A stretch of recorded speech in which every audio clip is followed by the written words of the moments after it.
Okusinzira ku bye tugenda okuwulira, nsaba onkolero kimu okakase nti nga bw'olabye tayiteri oli muntu mukulu aweza emyaka 18 ate ne byogenda okuwulira ng'okwesezza headphones, earpods, bazita earpods nga toplayingira bintu bino mu loud mu motoka.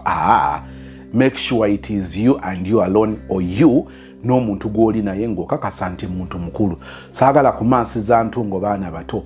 Guys, naye ng'olwo nabe Saudi nga nzirayo eka. Bwe nadda eka then those moment ngati passport gye nalina ze zino zaali zasookawo eza navy blue. Ati nga nino obuzi nali nkyayagala otambula nga nino genda processinga passport endala. Naye agenda ku internal affairs. By that time ate nze we nakyusiza passport yange nga bakoze kibali so strict nga ezenkadde oba ogirina toyitawo. Nensooka nenfuna awo omulimu passport ne bagirejectinga nti simanya serial number, simanya badde biki. Bwe kuteekamu nengenda nkole passport empya. Ati tubeere eyo tuziseewo kati olwo simanya luddawa. By that time nga bya bipapula simanya funa agent, simanya kutwala biki, simanya biki. Bwe bityo that process oba nakati we bikyali sijjukira. Ali nga tumala nga tugenda waawo we bazijja kati simanya bayitawo biki. That place we bajja passport. Nga munnaye nga basoma erinnya lyange. Nga ngenda mu layini bagamba genda simanya kuteera simanya biki. Ngenda mu layini kati mbeera mu layini ndaba Luhaji lunkuba eriiso nga nze neebuzaabuza manyi nze nina ensonyi nga neebuzaabuza buli wenkyuka otunulayo ndaba Luhaji lwentunuulidde ng'ate omusajja tatenda nga buli we weekyusaamu bw'otyo ntoli maaso nga Haji akutunuulidde. Once okay ati nze yasooka otuuka nenfuna passport yange nenvaayo. Kati engeri gye yali ayambadde actually nze namulabira mu kifaananyi nti maybe yayinza oba muntu mukulu mu muzikiti like that. Kati munaye nenyimirira because ndi musiraamu. Nenyimirira naye akamulindeko aveeyo. Era naye yalinga ajja ng'apapa nemubuuzaako awo salaamu aleikum biki. Nemwe munaye passport eno ate n'agenda wani owalala kuba yalina ziswikidda ku mutwe ku bigere byombi nga zazimba nozimba. Neŋŋamba wano sivaawo nagayi mugamba wale nsaba ompeyo dduwa neweebeemu. Era munaye n'agamba okay. N'agamba olabyeko ku restrooms wano eno nemugamba I don't use public restrooms. Naye ndaba abantu bakkirira emmanga gy'oba okkirira nga nkwasa bintu bye ng'adduka ng'akola ki ng'agenda n'agamba nindaako awo ng'olwo amaze okunsabira n'agamba nindaako awo. Nange mulinda lutambula ffenna lutambula because batugamba awo tewali taxi zivaayo lutambula naye nga tutuuka ku main sijjukira that place is called what. Katono nnyo omwagala tukyagenda mu maaso naye nga bwe nkutegeezaako ku bannaffe aba Dembelyo Airport Pickup. Ova bweru okomawo Kyaddondo tewandyagadde kutuukira mu famire y'obutereevu 1 tujja kola ogw'okunona ku kisaawe Dembelyo Airport Pickup. Tujja kunona ku kisaawe, tujja kutegekerawo okusula obeere safe mu kifo nga ddala kyekyo ekikuleetera okuwummula oluvannyuma lw'olugendo oluwanvu, oluvannyuma lw'okuleppoka here and there n'ogamba njagala mpumuleko then male zisinkane projects n'ebindeese e Uganda mu butongole. Dembelyo Airport Pickup ejja kubanga ebimala. Madam Nancha Beatrice ayongera okutegeeza ku bufo buno obusufu bwenzikiriza nti obwetaaga. Atlanta baffe balungi ennyumba yiyo mpya gwagisookamu eri ku bugazi bwa 50 by 100. Erina master bedroom eri self contained, erina n'ebisenge birala 2 byebisobola okukola ng'eby'abaana oba ekimu ne kiba ky'abaana ekyabagenyi. Toyi ziri 2 ez'omunda, mulimu effumbiro dining ne sitting. Yes, puloba. So inbox me oba munkubireko mwenna ajagala. Nyumba nnungi nnyo mpya ate gwagisookamu. Tubuuza video ya bujuuko mulooza mulaba estate y'ebujuuko ettaka likyali ddene naye bali kutwala plot speed. Olwayo tugenda kufuna plot. Ndowooza neighborhood ogiraba vyo giraba. Olaba amayumba agali wano, olaba enkulaakulana eri wano. Kumpi nnyo n'ekkubo toweza kilomita 2 eri kilomita 1 n'ekitundu okutuuka ku estate. Kale nga bw'obiwulidde ebintu bisatu. 1 ntandise nkulaga ennyumba etundibwa ngeri 5 ku 10, nyumba ya bisenge 2, dilo ne dining, erimu ekinabiro munda, etudde kwa 5 ku 10 nga ya chapa. Mpozi nakasembayo tugende mu story nate, njagala kujjukiza ku ka estate cafe akali awechiwawu waliwo omukisa ogwa plot eya 5 ku 10 ngerike chapa ngojifuna ku milioni 6 echiwawu ku lw'Emityana. Ono agitunda eve mu diro n'olwekikolagana ne Madam Nancha Beatrice ekintu kigguke akapoloti oberenga okewangulira milioni 6 5 ku 10 ng'ateriko echapa. Tweyongerayo ne love story ya sister. Tuka ku main tulinya nambuze ogenda wanga tujja tunyumya like that. Netu exchanging a number names sija bali batejandi munti Haji agenda kunkwana nedda. Atulinya bulungi gayi yali mulungi. Katika magereza kumuyivi nga gayi alinga Eddie Kenzo. You understand? Every looks era otambula naye babera balowooza nti olina Kenzo. I'm sorry to say his name. Kati munnaye nga gayi witawo tusigala twogera nenze nga simuwabudde era we natuuka ne mugamba ntuuse era passport njituteyo gyerina okugenda. Munnaye nga nkola ki ero lwamala obikolako nze nenkwate kuboneza because nze sagala beera nnyo mu kibuga neninya nenzirayo wa mukadde gy'abeera. Bwe lwagenda ondatuuka ewa mukadde gayi yasigala akuba essimu nga tunyumya bweki nze waba tanoonyeza nze simunoonya because I had no interest in him. Naye nga wayitawo akabanga ng'ayitirawo nno ddala akabanga like 2 months nga mbeerawo essimu eno ng'evuga. Actually nze mbeera wa mami wange naye I have my own room. Kati mukadde kolo nga nze okundabako nga akola ki nga tuli awo tunyumya ne mugamba omanyi nindaako naabe sigenda naabira mu kiyigo kanaabire wano eno kabalaza. Essimu eno nga tevuga. Mami yansindikira essimu ngamba essimu yo yino evuga. Kati mami namunyumizaako ku oyo gayi bukinamba ye nice to see him biki.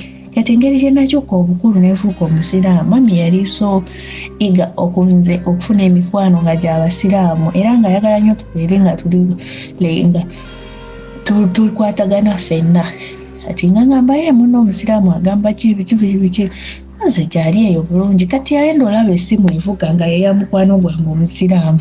Nze Masi owa Masi's Quality Beddings esangibwa Nansana ku masitowa. Mwebale twesiga, mwebale tuwalira. Ku Masi's Quality Beddings tutunda eby'omu kisenge eby'enjawulo ng'amasuuka, ironing boards, tutunda curtains, tutunda bed covers, tutunda door mats, tutunda amatawero, tutunda pillows, tutunda wardrobes ez'omu kisenge, night wears, air furnitures, ebitebe by'omukka, emifaliso egy'omukka, carpets tuziina, byonna eby'omu kisenge fe abadiiringa nabyo. Masi's Quality Beddings esangibwa Nansana ku masitowa opposite stage y'ekyebando makati ga Cheap Hardware ne Shell Petrol Station. Enamba y'essimu erine ku WhatsApp eri 07872198. Naye nga gayi ng'akola ki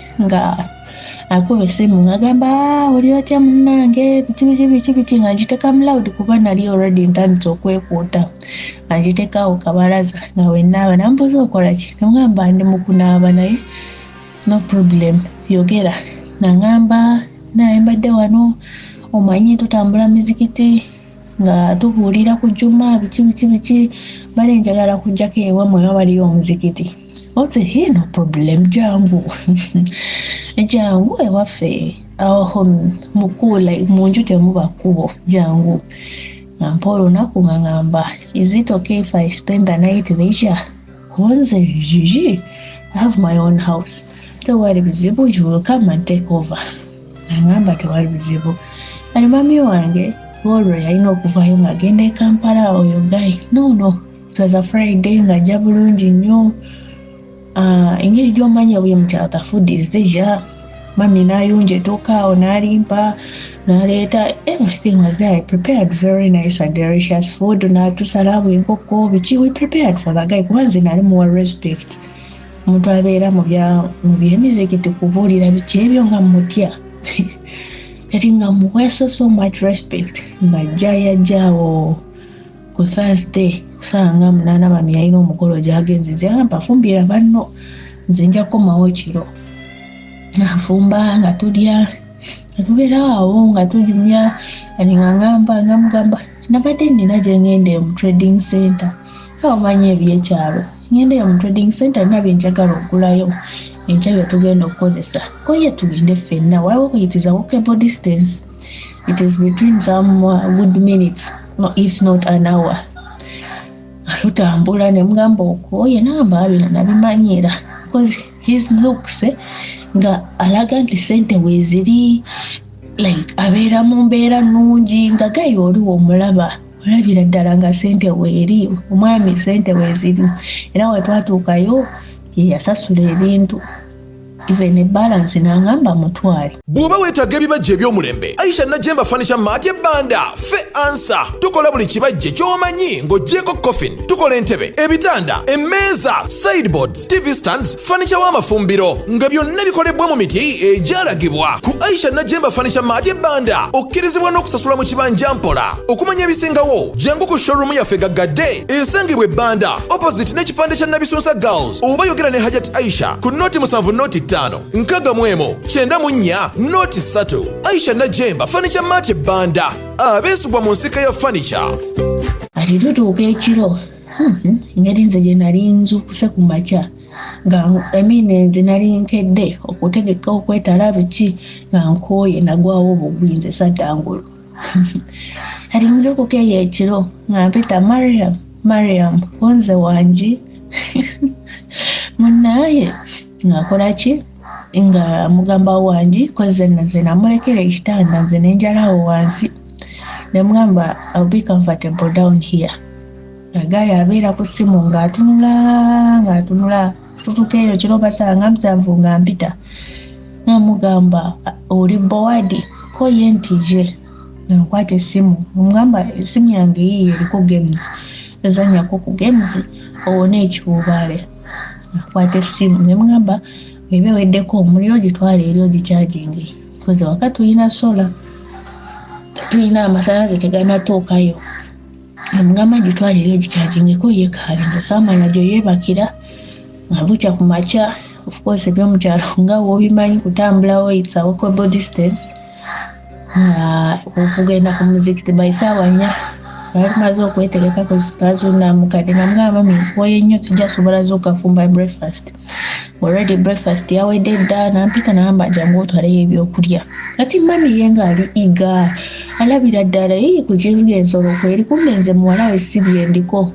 naye nga twambala tugenda ku muzikiti bulungi nnyo temunsalako bigamba naiti teri kyatuukawo naye nga yotambula tugenda tuka ku muzikiti eyo batusomesako awo twavayo nga sawa I think by that time nga sawa 10 emiyembe gyaliyo miyitirivu ewaka waliyo koona waliyo doodo oluddawo omuti gwa neighbor kati twasanga ababrothers bamamanyi gyali emiyembe nga balonze ekibbo ky'emiyembe kinene kiri awo temukadde nampita nangamba ngendako Kampala mugenda sula wano mwekka kati gali yalina okumala ova ku muzikiti agende e Kampala nemugamba bambi togenda mukadde agenda kukomawo enkeera ajja komawo ku Sunday so sula wano okeere ku makya ogende if it is possible nagamba siina buzibu ali nga bituuka nga ntanze omumanyira we are chatting tukola biki nga kali akamuwa respect katandika okuvaawo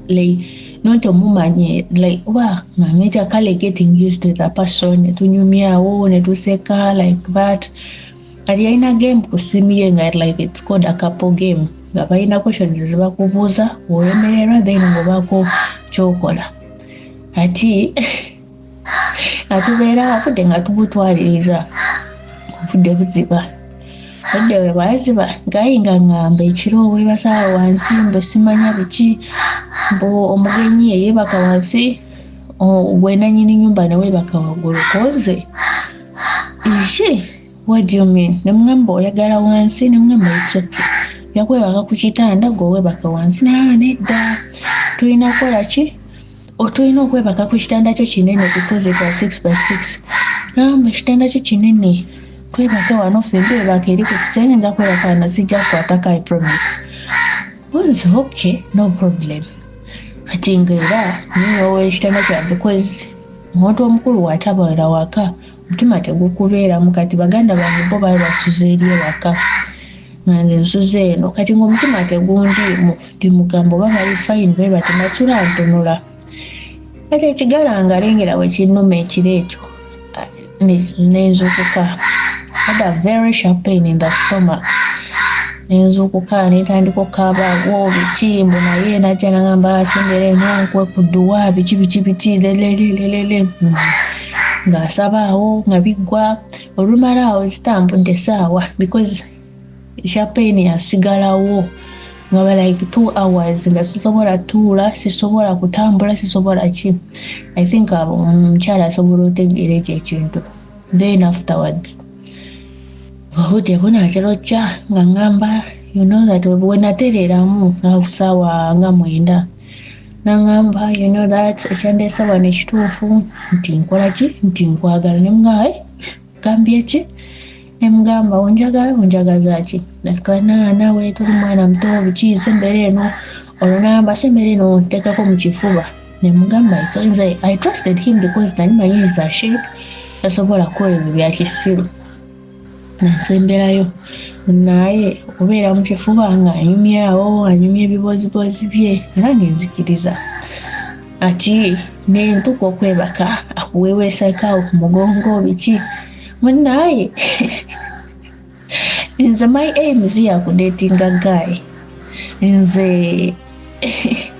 oba ngambe nti friends with benefit nze kyekyali ekigendererwa kyange awo munaye ate nga omanyi nti eki omuzigo tosobola gusembereza muliro tetulina kye twakola but omanyi ng'oyingira mu kintu olina okupima okulaba oba nti kyeweepikira onookirya n'okimalawo munaye nga ntambuza emikono mpime ndabe saabitegeera sijja balimba saabitegeera naye yasituuka wabadde ki nga gayi nze saamuganya kunkwatako nze yatambuza emikono abo biki nga noonya ndabe munaye kiki kyengenda okwepimira ndabe oba kikola ki nakimalawo nze saabitegeera mutaka saamutuukako sijja balimba saamutuukako neŋŋamba oba yeebase bubi.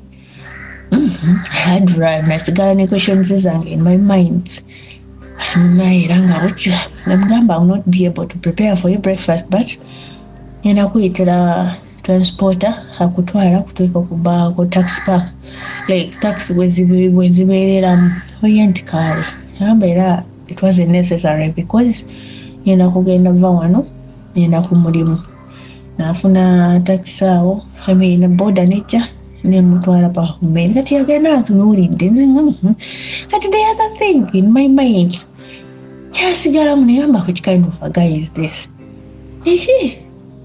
panaje nga even I had so many questions in my heart. I was like kiki ekigenda maaso waneno yenza emikono gye gyawabye gye kitalina kye gyawulidde kati ekyo ekintu with those questions in my mind zanzikiriza okukkiriza appointment guy gye yali ansabye nti after 2 days ngendeyo mulabe kuba jabane off konze okay ngira nga ekyo kimpaliriza ngene ndabe nze like I clear my conscience guy bituufu sibeeranga nga ngenda kudatinga mukazi munange nga ngende wa guy atotesenkana nasangaawo first ekyasinga okunkolako guy looks ze kwezi namubuuza obeera wanangamba tulina burentals awo buli mu kikomera biki katotuukayo.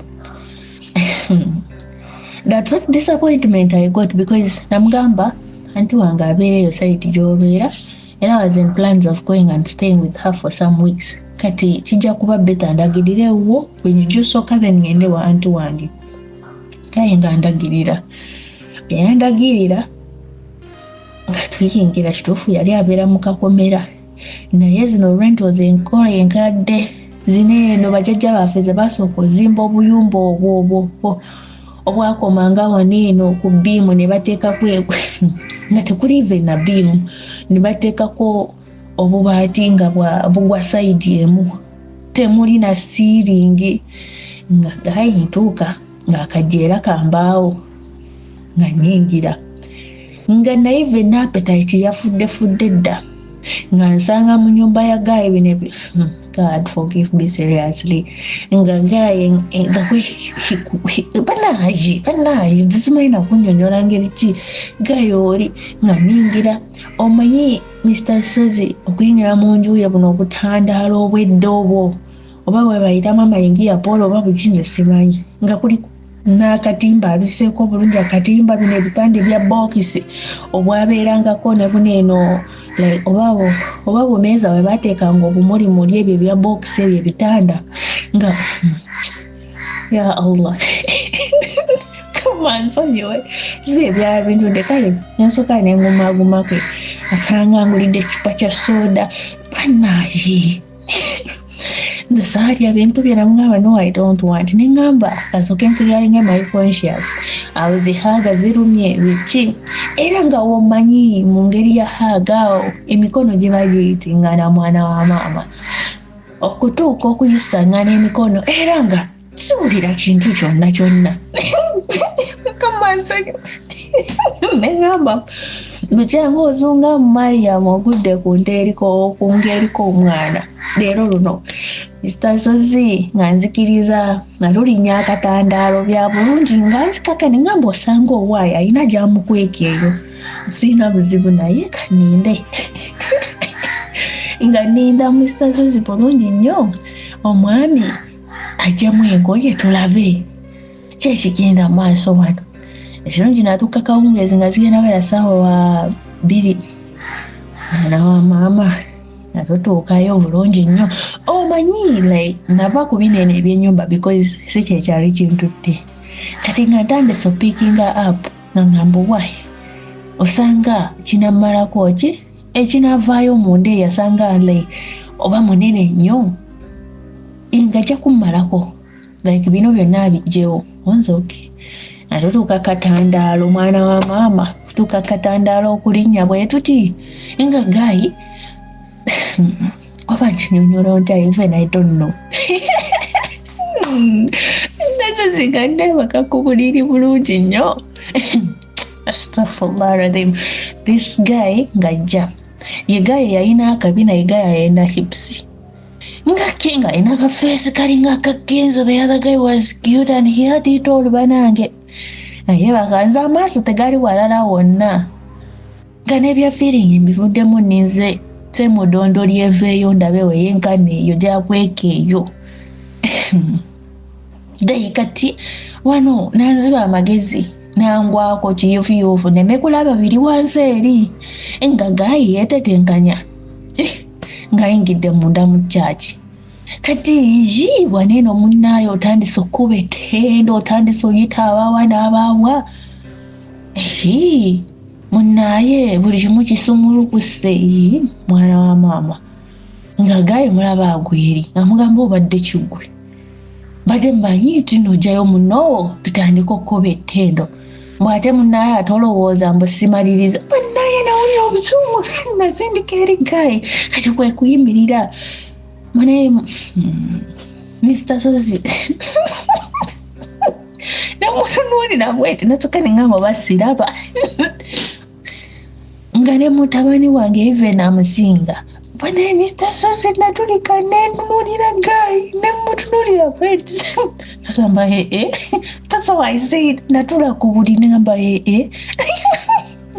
nali sagala mumalamu maanyi nga sebo ate yagudde eri ekikooko ne even 1 minute Mr. Sozi teyawela omanyi okuba nga wakagwa bwoti otuuse maaso gafaaza oli mumwenenyeza byonna akusonyiwe Mr. Sozi nga gayi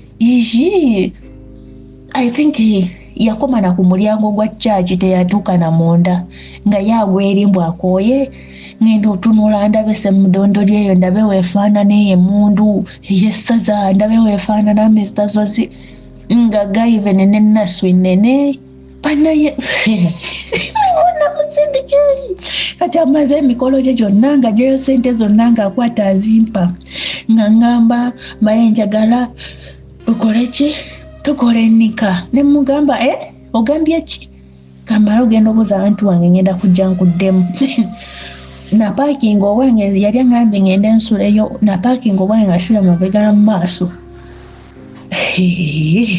kati ekyangumyangamu ng'antu wange aŋŋamba biki wangambye omuntu wabeera eno ono omumanyi otya oyo ayagala okusibanika nga togenda mumulaba kati nga sikyasobola kibuukamu nga ŋŋendayo because of the sente zampa nti sente zonna ezaabanga mu nsawo ye ng'azikwata ng'azikuwa gwe weerondereko omugabirekoko nga yegaayo oyo nagamba kati sente zino zonna zennina mane nsaba ongabireko eza transport nki ezintuusa ku mulimu that was the guy kati ng'ekyo kyekingumyagumyako era nga bonna abeeka buli omu alina essuubi omwami mu obudde obutali wawala tugenda kusibanika mwana wa maama anti wange antuuka ekiseera ngoba ku bintu yange nga nninnya yenze yamusooka kuba naye yalina plans nga ngambye gwe togenda gwe sigala nze genda nkulabirire everything byonna kyonna ky'onooyagala nga ngenda kikwange era mbulidde ne sente zaalimpa nga nsigadde waka atukkirizganyiza before nga tuli ewaka nga yebyabiŋŋamba kunze tewali buzibu that is a good deal ate lwaki mba ngenda omumenyeka okulaba ase mu ddondo lyono baaba yamalamu amaanyi nga zikyalina n'abetaiti ejjukira biri byonna kati nensigalawo because ku kitundu nali sina gwe mmanyiko kati otambula nzisike muntu ayagala nnyo otambula kati wano mutambula nga gye ngenda ne mmalirako ko obudde like that n'onyumya naye nze mbu ebyo ebyokugenda ku kyaki okkuba etteeno nze nga sibiinaamu maddu kubanga newoogera agenda koma ku mulyango akusaba amazzi nti amazzi mumpa amazzi nga nze lumu by the way twali tuli mu kyaki tusinza nze simu yange neevuga ng'ali awo yeefunuggula nnyini nze nengikwata nengamba halo nemwasukunveeko nanvaako nantunuulira bwali nagakyogana kino kitukola tekiri mu magulu nemugala ate olabye mbadde ki seriously nga nawulira gayo olinga yantama ama yanyamba buyambi nenkwata ekkubo nenvaayo ntuuka eno anti wange nga ŋŋamba munno wamulekwotya nga muteerako sitoole anti yagamba bannaaye mwana wange wawona kati nga lwaki totugamba kiki ekyo kati mami ye nga anti wange mugagamba ne mukadde kuba nze sirina byenginza bbi mugambe ebyo ebyekisiru mama yangamba mwana wange nga wawona ffe twali tuli eno tugenda gamba tutegeka mikolo okumba omusajja talina kyali bannaye twaseka anti wange yaseka banaye akantu nga kalinga n'akajiiko ka sukaali kanene nenaswi munene bannaye ng'ate nonno kabeere nga kajiiko naye nga gayi asobola okatabuza mu caayi naye nga n'ekyayi tasobola like kutuusa munda mu kikopo akoma kungulu n'agamba nti nze nkooyi n'abweri banaye the other guy mukama asaasira omukyala era gwali wasa alituulawo because of the money kuba agaba sente kuba olaba yakuwanga like akyali Uganda naye kati azikutteko ali kukyayo how is it naye nga the other guy siye muntu akuwa impression nti I have a man back home kama asaasire kati ntuuka eno addamu ampeereza ebifaananyi mbu nwedde eddagala I'm somewhere now simanya can I show you namugamba gwe nja kuwiwe nja kugamba n'ebigambo by'olifata weerabidde even todda na ku namba yange biki so I don't know where he is right now because from that time when amuwa level tatanga ku simu yange naye nga banaye nze nawulidde kibozibozi kya sisita ng'agamba nti akajiiko nako kalinga kasukaali naye nensalawo mbawo ekibozibozi kyange ne sitaasozi nkutumiddeko nnyo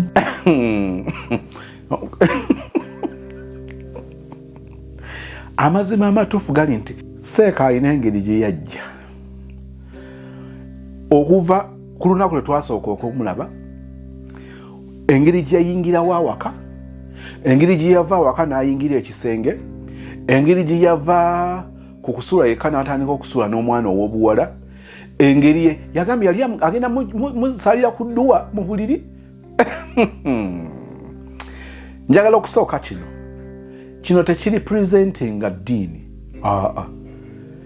ono muntu buntu nga ye so tesobola kusinziira wano tukiteeke ku ddiini nga yo no not at all bino bikolebwa bantu ssekinnoomu bagezaako okubanga oluusi beerimbise mu kifaananyi ekirala bagidde mu bulamu obulala naye nga njala kukakasa nti totekanga obukyayi kunzikiriza olw'omuntu omu gw'oba osisinkanye nga yeeyisizza obubi mu neeyisa ekontana n'ebyenzikiriza bye byeyigiriza. Njagala okwogera ebigambo bino mu bufunze. Abaana ab'obuwala mbeegayirira mukkirize nti tuteekeddwa okuddayo oba ku nnono omuntu nga tamala gajja ku akusesinga bulamu bwo ngeri ya gafula. Okusinziira ku bye twawulidde aba wrong number, omuntu gwe akubidde wrong number ne muvaawo ne mubakana, abagenyi nga bwe bajja waka njagala mukkirize nti eriyo abantu abatukyalira nga tebakwalifayinga kusula. Ekyo kimanyi nga bagwana bajje batubuuzeeko batubulire n'ensonga ebaleese bwe beekolebwako tugikoleko bagende. Mukimanyi nti eriyo omugenyi ajja ng'oba oli awo owulira nga kabula kata n'emmere yo aleme kubanga agwana okugirya. Nja kuwa ekyokulabirako omuntu abadde ayitawo obuyise ewo ng'asaba kumulagirira ng'omujjulira emmere oli mulagirira agende. Abuuza nti ekkubo eridda eba musuuta lyeririwa nti ogenda kutambulako awo mu maaso ojja kusanga ekkoona kati oba omalako ekkoona bwoti ekikubo ekisooka okuvaako nga kidda ku ddyo olwo oba oyolekedde bamusuuta waliwo ne stage ya booda batulabire. Naye gwe omuntu najja ngazze kumulagirira gy'ayagala kulaga n'omujjulira abamu n'okuwunzika bawunzika basuze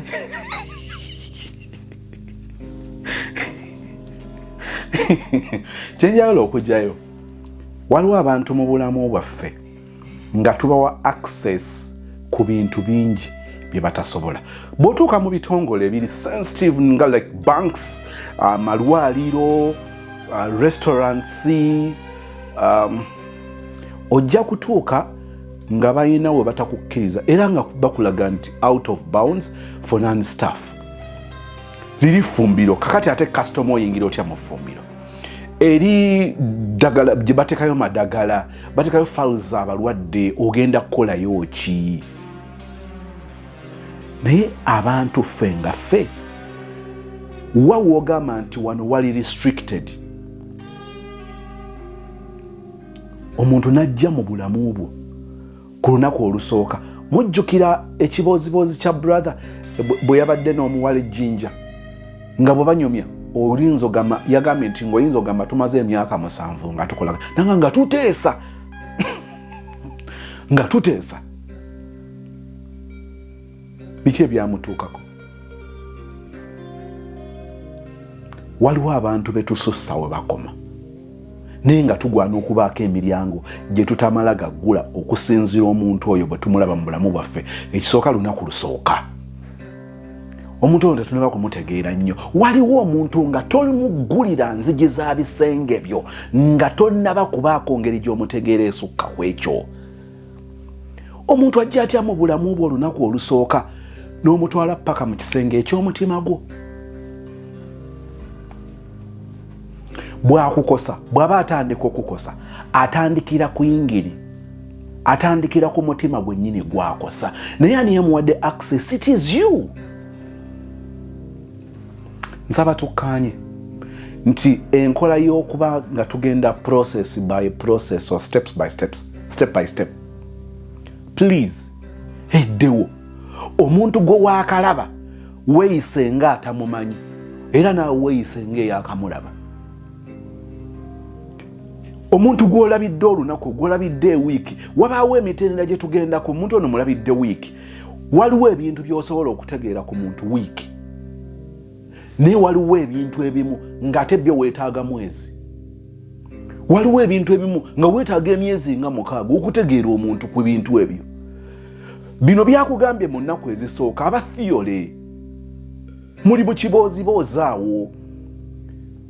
In a week time otandika okugattagatta ebitonotono bwe yakugamba nti yakugamba nti abeera muyenga.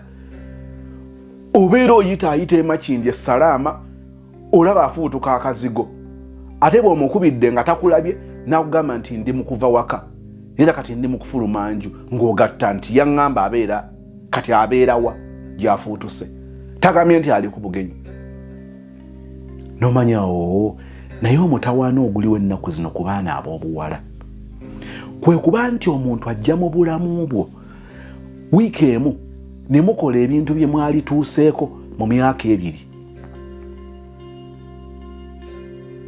kyovulaba nti olwaleero omuntu akukosa nga mwerabidde wiiki n'okuba omulanga abantu nga twebuuza ekikukaabya kyekiki n'otugamba nti omulenzi nga tugamba omulenzi gwe yakalaba wiiki emu ajjewa okuba nga alina obulumi obubwe butyo ng'ebimu obyesigaliza buli kimu nga yakyakisesinza tolina bwo bitunnyonnyola oli lubuto fetugamba tekisoboka gayo yamutulaga luli ate gayo bwe yamulaba gayo yali azze nakulaba nze kijja kya nti ate ono yamufunamu olubuto nga nze namugaana nze namulaga oli wallahi ng'omwana ali lubuto kivudde ku ki abantu okubawa access bwe batalina ku accessinga